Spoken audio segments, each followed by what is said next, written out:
Cyberabad police commissioner Ravinder Stephen ने मुल्क भर से 16 करोड़ 80 लाख अफराद की जाती मालूमात चोरी किए जाने का इंकशाफ किया है। पुलिस को पता चला है कि नागपुर, मुंबई और दिल्ली से सरगर्म टोलियों के अरकान ने करोड़ों लोगों की जाती तफसीलात चोरी कर ली। Cyberabad police commissioner Ravinder Stephen ने मीडिया से बात करते हुए बताया कि गैस बिल की अदायगी न करने वाले अफराद को फ़ोन और टेक्स्ट करते हुए मुलजिमीन ने उनकी तफसीलात हासिल कर ली। दूसरी जानिब गैस के सारिफीन और ख़वातीन की ज़ाती तफसीलात पर मुबनी डेटा भी चोरी कर लिया गया है।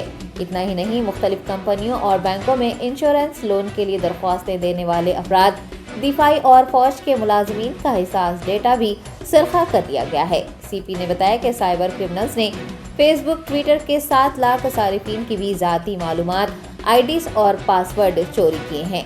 साइबर क्रिमिनल्स के रैकेट के 9 लोगों को पुलिस ने हिरासत में ले लिया है।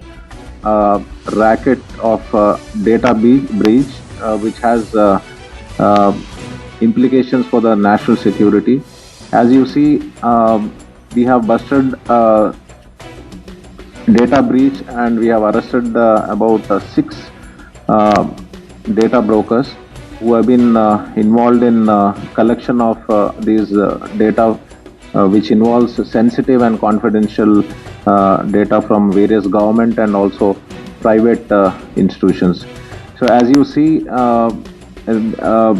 about 16.8 crores of citizens database which is sensitive and confidential is been brokered, and it is been sold in the open market in about 140 categories. So what we have seen is in addition to data breaches of the banks and also the data of the telecom service providers, what we have seen is some very sensitive data of even the defense personnel who have been posted, and their phone numbers are also been available by these data brokers. Definitely this will have serious national security implications.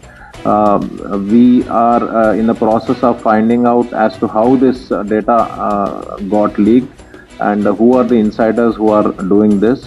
And definitely in the coming days we'll be sharing more information about it.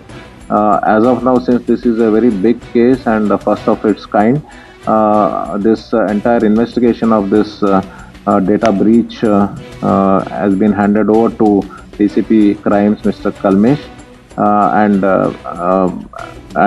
definitely I'm sure that in the days to come and after the passage of this data protection and privacy bill 2022, all this data breaches and leaks will be put to a stop. Thank you.